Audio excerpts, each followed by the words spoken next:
In the Sustainable Development Goals, we are saying we should leave no one behind and start with the farthest first. Innovation is a key part of the recovery process. We set up the first assistive tech accelerator in Africa to support innovators who are building technology to support persons living with disability. Anybody who is interested in trying a person with disability in employment, contact us. We work like thrice as hard. We have to remember that there's 15% of the population that's being left out if your products and services are not accessible.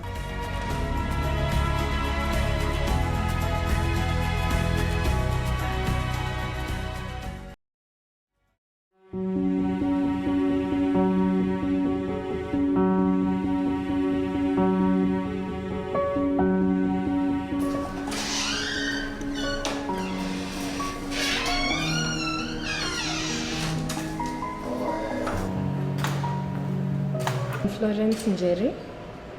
I'm a transcription agent at Adet Technologies.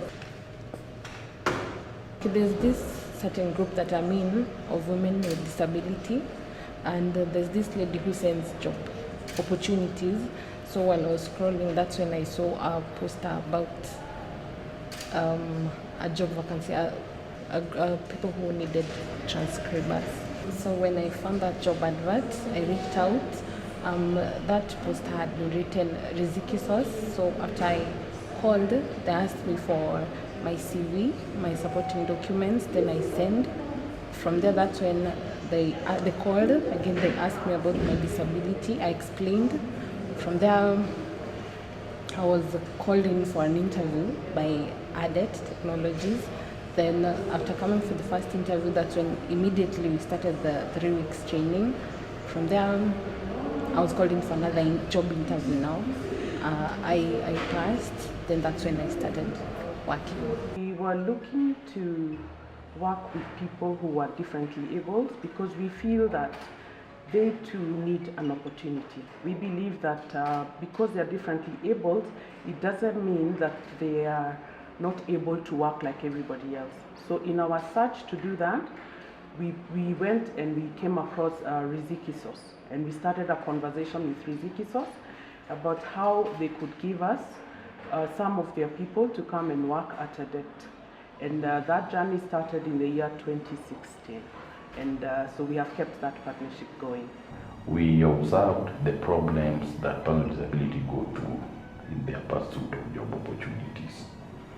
And we figured out in what ways could we be able to bridge the problems.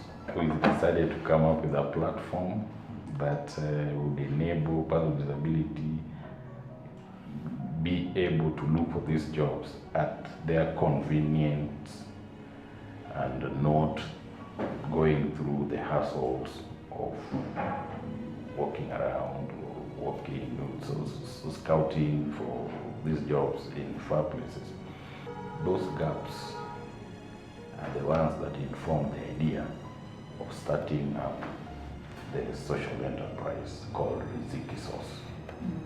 It is a company actually, it's not an NGO. Imagine a situation where somebody comes from a far place like maybe Durai, Kayole. He wants to come to the city, drop those applications. If he's a visually impaired person, first of all, he will need a guide. The guide will be paid for. That's an extra expense. It's an expense that the other people, category of people, do not incur. And then he arrives at the stage where it is rush hour.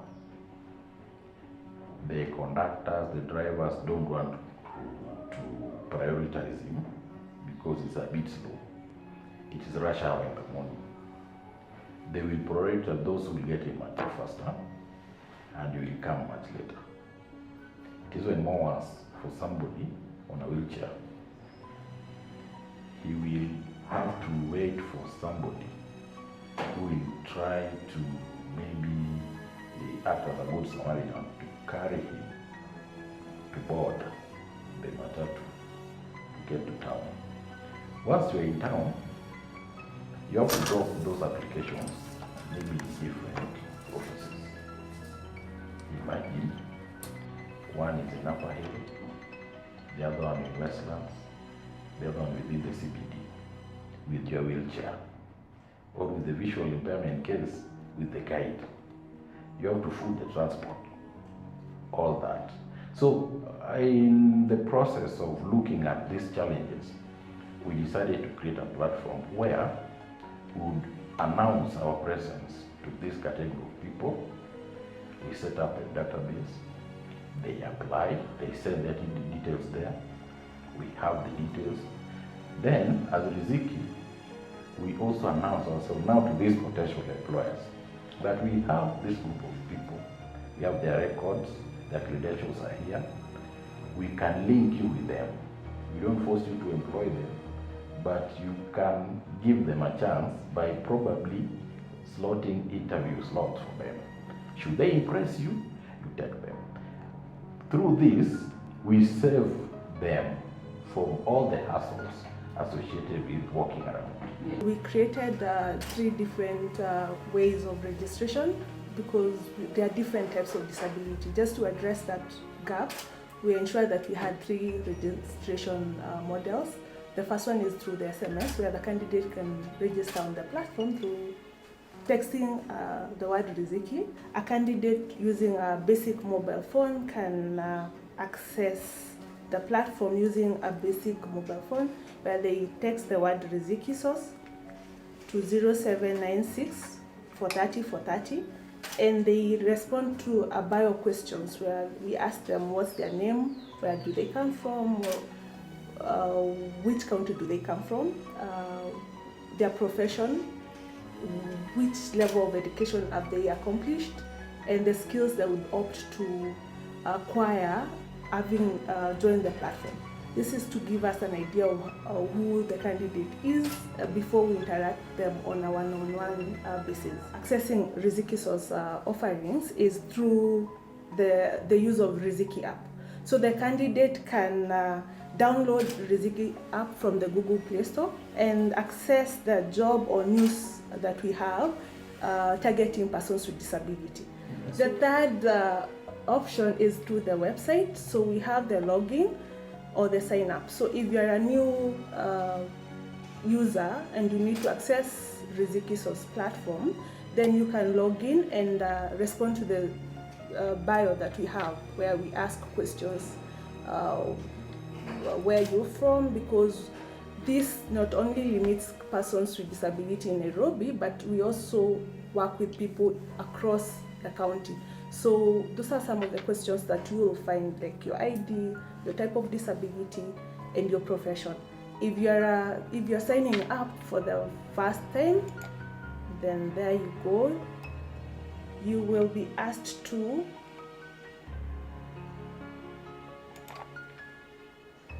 this is the overview of how you ask the questions and the CV. You're supposed also to attach your CV, because we also need to see how far you've progressed for us to be able to match you to a job that fits your qualification.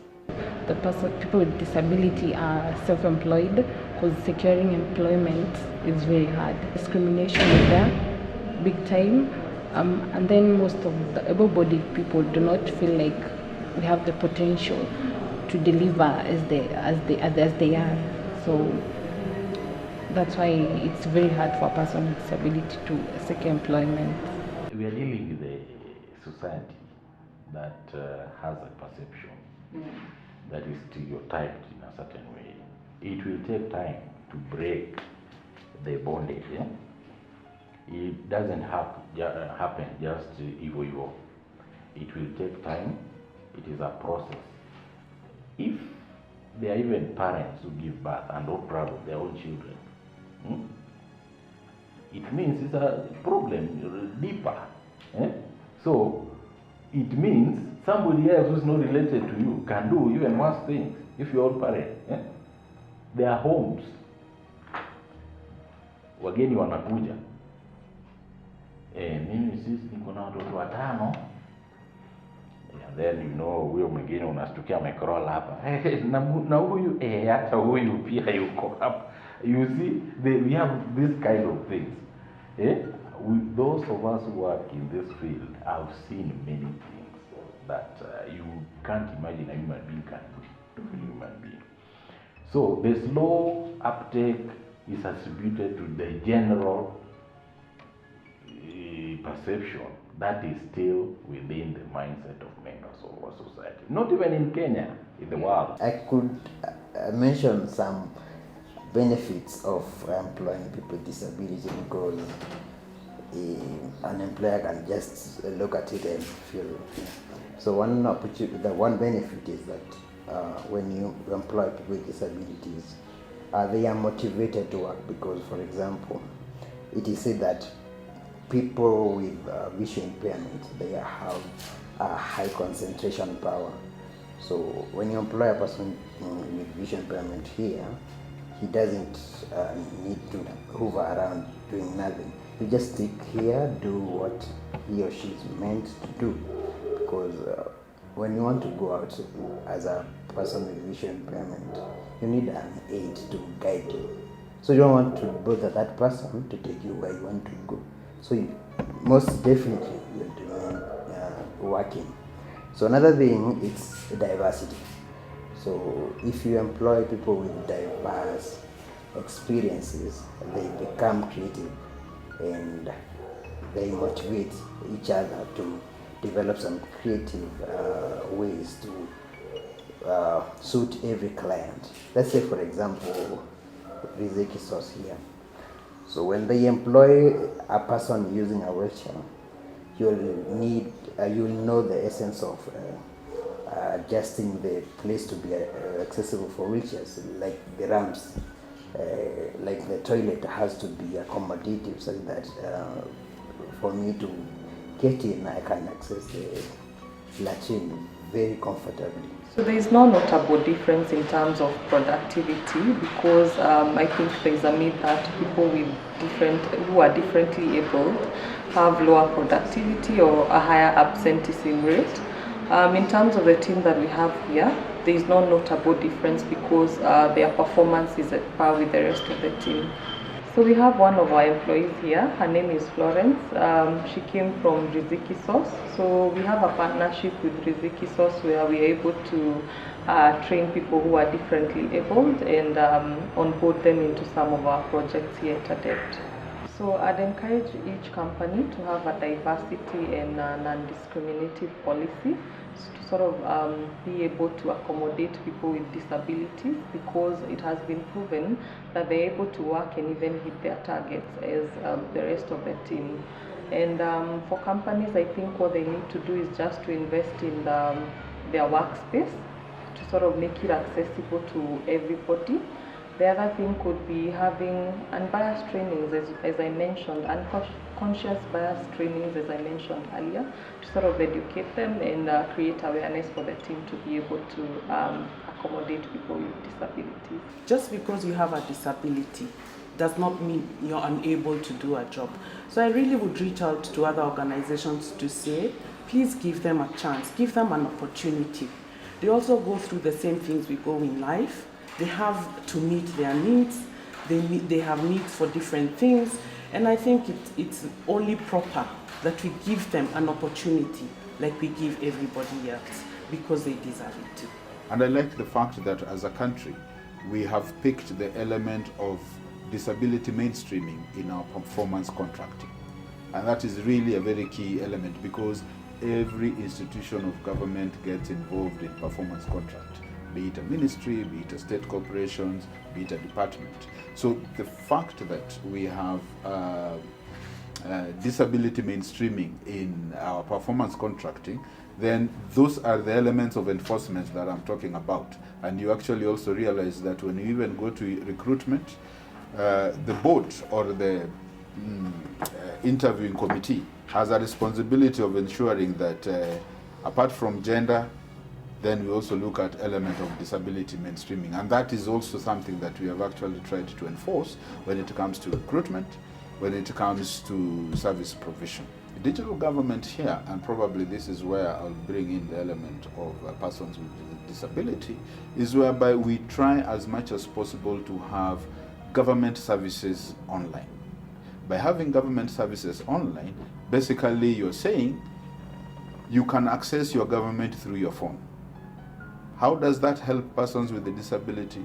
You don't have to move to the crowded halls. You don't have to move to the queues and all that. The persons with the disability have an advantage in the sense that now they can get the services provided by government at the comfort of their homes. They don't have to get onto the matatus for the long distance travel. Then when you reach the hall, there is no even access to that particular hall. You know, those kind of challenges. And I think this is an area that as a ministry, we are working very hard to ensure that it is more to the advantage of even persons with disability, because we create convenience and we remove that struggle for them to move and actually they're able to get their services at their places of convenience without necessarily having to make those kind of movements. Anybody who is interested in trying a person with disability in employment, contact us, visit our site, or tell us you are interested, then we reach out to you, we provide you with these people. That is where UNDP came in, that area. Actually, we are trying to upgrade that system through the funding from UNDP. That is what we applied to do. We told them we have discovered gaps in the current system. I would like to upscale it to in a certain way. So they were able to fund that. Hata ukiangalia vile tulipropose kwa funding ya UNDP, tuliwaambia tutamarket further. Hiyo tumefanya na tumeona matunda. Siku hizi utapata tunapigiwa simu zaidi, tunaulizwa maswali hata na wale ambao hatuwezi kuwasaidia, lakini wanatuuliza maswali. Kuna mtu anasema mimi si mlemavu lakini sijui nani wangu ni mlemavu, vitu kama hizo. It means your reach inazidi kuendelea. COVID-19 has created massive challenges for the world over, and in Kenya as well. I think we've seen more than 100 million people descend into poverty.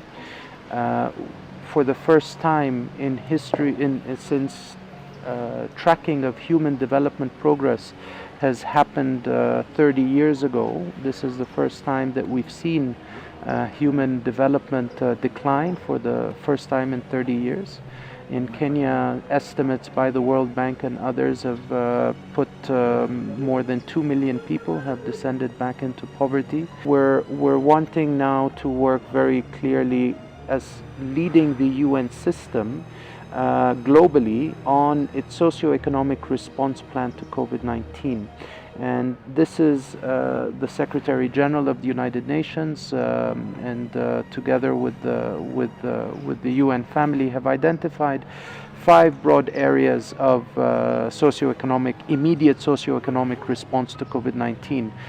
Looking at health first, so we need to ensure the continued response to the health issues, and of course right now the vaccine is the most important agenda globally, but also looking at social protection and extending social protection and targeting the most vulnerable.